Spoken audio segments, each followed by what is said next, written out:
चांदनी ये बता, लव का मतलब क्या होता है? लव का रियल मीनिंग बताऊं? हाँ बताओ।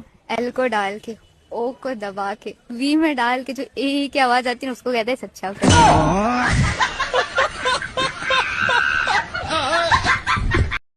अच्छा यार बेबी, आदमी को नजर क्यों नहीं लगता, खाली हम औरतों को नजर लगता है? क्योंकि आदमी के पास 2 नींबू और 1 मिर्च पहले से ही टंगे होते हैं।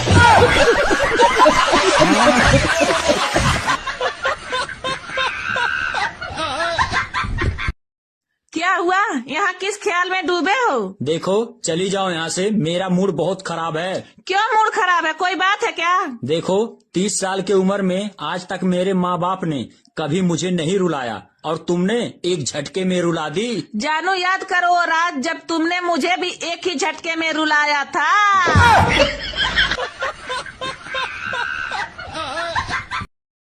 Excuse me, I love you, क्या मैं आपकी गर्लफ्रेंड बन सकती हूँ? थोड़ा पीछे घूमो तो। क्या हुआ, मेरे पीछे क्या देख रहे हो? यार मैं थोड़ा सर्च कर रहा था। सर्च कर रहा था? क्या सर्च कर रहे थे? यार मैं यही सर्च कर रहा था कि औरत हो या रोटी, उसको खाने में तभी मजा आता है जब दोनों तरफ से फूली हो। सूर्य देव की शादी संज्ञा से हुई थी, लेकिन वो सूर्य के तेज को सहन नहीं कर पाती थी, इसलिए उन्होंने अपनी छाया को जन्म दिया और खुद तपस्या करने चली गई। सूर्य देव को लगा कि छाया ही उनकी पत्नी है। इसी छाया के गर्भ से शनि देव का जन्म हुआ। जब शनि देव का जन्म हुआ तो उनका रंग अपनी माता की तरह ही काला था। सूर्य देव ने जब अपने पुत्र को देखा तो उन्होंने संदेह किया कि इतना काला बालक उनका पुत्र नहीं हो सकता। उन्होंने छाया का अपमान किया और शनि देव को अपना पुत्र मानने से इनकार कर दिया। अपनी माता का अपमान देखकर बालक शनि को बहुत क्रोध आया। शनि देव बचपन से ही बहुत शक्तिशाली थे। जैसे उन्होंने क्रोध में अपने पिता सूर्य देव पर दृष्टि डाली, सूर्य देव का सुनहरा शरीर उसी पल काला पड़ गया। वो शक्तिहीन हो गए, पूरे ब्रह्मांड में अंधकार छा गया। अंत में भगवान भोलेनाथ ने सूर्य को उनकी गलती का एहसास कराया। सूर्य देव ने माफी मांगी, तब जाकर शनि देव ने अपनी दृष्टि हटाई। तभी से शनि देव को न्याय का देवता माना गया, जो पिता पुत्र या अमीर गरीब में भेद नहीं करते, केवल कर्मों का फल देते हैं। सत्य को नकारा नहीं जा सकता और न्याय की दृष्टि से कोई बच नहीं सकता। नदी किनारे एक जामुन के पेड़ पर एक बंदर रहता था। उसी नदी में एक विशाल मगरमच्छ भी रहता था। धीरे धीरे बंदर और मगरमच्छ की गहरी दोस्ती हो गई। अब बंदर रोज मगरमच्छ को जामुन तोड़कर खिलाता।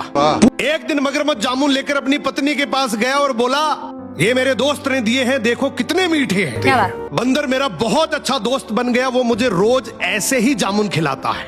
पत्नी ने जामुन चखे, उसे भी बहुत मीठे लगे और बोली, अगर जामुन इतने मीठे हैं तो जो आपका दोस्त बंदर इन जामुन को खाता है तो उसका कलेजा कितना मीठा होगा। मुझे नहीं पता, मुझे कैसे भी करके इस बंदर का कलेजा चाहिए।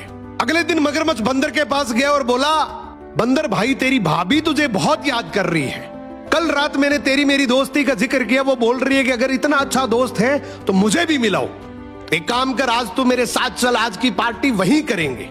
बंदर बेचारा भरोसा करके तुरंत छलांग लगाकर मगरमच्छ की पीठ पर आ गया और बोला, चलो आज का खाना भाभी के हाथ का ही खाएंगे। अब बीच समुद्र मगरमच्छ ने अपनी सच्चाई उगल दी और बोला, बंदर भाई बात असल ये है कि तेरी भाभी तेरा कलेजा खाना चाहती है, इसीलिए मैं तेरे को लेकर जा रहा हूँ। बंदर डर गया लेकिन घबराया नहीं। वो हंसकर बोला, भाई बस इतनी सी बात, अगर यही बात थी तो पहले बोलता ना, मैं तो कलेजा पेड़ पे ही छोड़ आया। अब तेरे जैसा नीडर दोस्त है तो कलेजा किसको चाहिए, चलो वापस कलेजा लेकर आते हैं, पहले ही बोल देता यार। अब मगरमच्छ भी बंदर की बात में आकर वापस घूम गया और जैसे नदी किनारे पेड़ के पास गया, बंदर तुरंत छलांग लगाकर पेड़ पर चढ़ गया और बोला, जा रे धोखेबाज, मैंने तेरे को दोस्त माना, तेरे पे भरोसा किया और तू इतना बड़ा धोखेबाज निकला। मगरमच्छ शर्मिंदा होकर वहां से चला गया कि आजकल दुनिया में कदम कदम पर धोखा है। अगर संभल कर चलना नहीं सीखा तो कभी न कभी किसी न किसी धोखे के शिकार हो जाओगे। बहुत बड़ी बात बोल दी आपने। अचानक चूहे की नजर किसान पर पड़ी, जो जमीन पर एक चूहेदानी लगा रहा था। खतरा भांपते चूहा दौड़कर मुर्गे के पास पहुंचा और घबराहट में बोला, घर में चूहेदानी आ गई है, हमें कुछ करना होगा वरना सब मुश्किल में पड़ जाएंगे। मुर्गा हंसते हुए बोला, ये तेरा मामला है, मेरा नहीं, मुझे चूहेदानी से क्या लेना देना। निराश चूहा बकरे के पास गया और मिन्नत करते हुए बोला, खतरा सिर्फ मेरे लिए नहीं है, हम सब के लिए है। बकरा मुस्कुराकर बोला, अरे भोले, मैं तो बकरा हूँ, चूहेदानी मेरा क्या बिगाड़ लेगी, और वैसे भी मेरा मालिक मुझसे बहुत प्यार करता है। चूहा उदास होकर चुपचाप अपने बिल में जा बैठा। उसी रात चूहेदानी से एक जोरदार आवाज आई, उसमें एक जहरीला सांप फंस गया था। किसान की पत्नी ने अंधेरे में समझा कि चूहा फंस गया और वो झुककर चूहेदानी खोलने लगी। जैसे ही उसने सांप की पूंछ को छुआ, सांप ने उसे डस लिया। जब उसकी हालत बिगड़ने लगी तो किसान ने एक हकीम को बुलाया। हकीम ने जांच करने के बाद कहा, अगर इसे मुर्गे का सूप पिलाया जाए तो फायदा होगा। किसान ने बिना देर किए मुर्गा जबा कर दिया, लेकिन पत्नी की हालत में कोई खास सुधार नहीं हुआ। कुछ दिन बाद हकीम फिर आया और बोला, अगर बकरे की चर्बी जख्म पर लगाई जाए तो शायद आराम मिले। किसान ने बिना सोचे बकरा भी काट दिया, लेकिन फिर भी उसकी पत्नी की जान नहीं बची। घर सूना हो गया। चूहा भी चुपचाप अपना ठिकाना छोड़कर कहीं और चला गया। दूसरों की समस्या को अपनी समझकर मदद करना ही समझदारी है। अगर इस बात से सहमत हो तो कमेंट में यस टाइप करना। रावण जब मरा तो मरते मरते उसने राम जी से एक बहुत गहरी बात कही। बोला कि हे राम, आज मैं समझ चुका हूँ। राम जी बोले, क्या? बोला कि मैं समझ गया हूँ कि मैं हर चीज में तुमसे बड़ा हूँ। बुद्धि में, ताकत में मेरा शरीर तुम्हारे शरीर से बहुत बड़ा है। मेरे पास 10 सर भी है। मेरा परिवार, मेरा कुटुंब तुम्हारे कुटुंब परिवार से भी बड़ा है। हे राम, मेरे पास सोने की लंका भी है, मगर फिर भी मैं तुमसे युद्ध में हार गया। राम जी मुस्कुराकर बोले, क्या तुम्हें पता है तुम मुझसे युद्ध में क्यों हारे? तब रावण बोला कि हे प्रभु, मैं युद्ध में इसलिए हारा क्योंकि मेरा भाई विभीषण मेरे साथ युद्ध में नहीं था, लेकिन तुम्हारा भाई लक्ष्मण तुम्हारे साथ कंधे से कंधा मिला के खड़ा था। इतिहास गवाह है कि जब दो भाई आपस में मिल जाते हैं तो उन्हें हरा पाना मुश्किल ही नहीं बल्कि नामुमकिन हो जाता है। शेयर करो ये रील अपने उस भाई को जो तुम्हारे साथ कंधे से कंधा मिला के खड़ा है।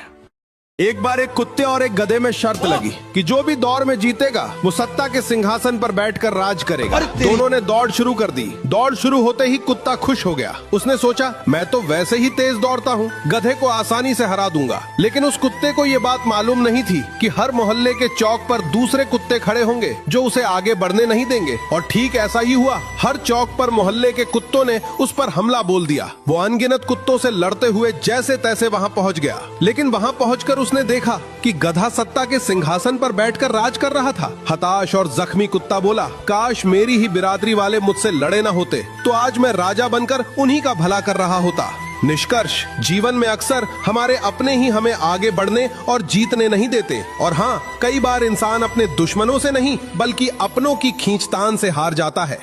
ईश्वर की मूर्ति बनाने वाला एक दिन ईश्वर से बोलता है कि हे ईश्वर, तू भी कलाकार है और मैं भी कलाकार हूँ। अरे तेरी, तूने मुझ जैसे असंख्य पुतले बनाकर इस धरती पर भेजे हैं। क्या बात? और मैंने तुझ जैसे असंख्य पुतले बनाकर इस धरती पर बेचे हैं। अरे तेरी, पर हे ईश्वर, उस वक्त बड़ी शर्म आती है जब तेरे बनाए हुए पुतले आपस में लड़ते हैं और मेरे बनाए हुए पुतलों के आगे शीश झुकाते हैं। कितनी गहरी बात है। और हमसे भी अक्सर एक गलती हो जाती है कि हम मंदिर हमारी बनाई हुई मूर्तियों के दर्शन करने तो चले जाते हैं, लेकिन अक्सर अपने घर परिवार में उन मूर्तियों के दर्शन करने भूल जाते हैं जिन्होंने हमें बनाया है। सो शिक्षा से पहले संस्कार, व्यापार से पहले व्यवहार, और यदि भगवान से पहले अपने माता पिता को रख दिया तो यकीन मानिए जिंदगी की हर कठिनाई का हल आपको मिल जाएगा।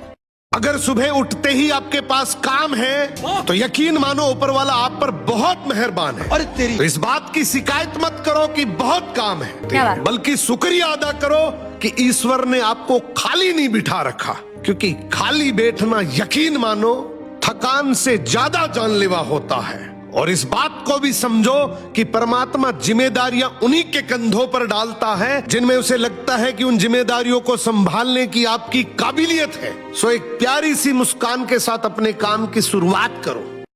अच्छा चांदनी, मुझे एक बात बताओ, एक लड़का एक लड़की में क्या देख के प्यार करता है? देखो, लड़का लड़की में 2 चीजें देख के प्यार करता है। क्या क्या? पहला बड़ा दिल और दूसरा छोटा बिल।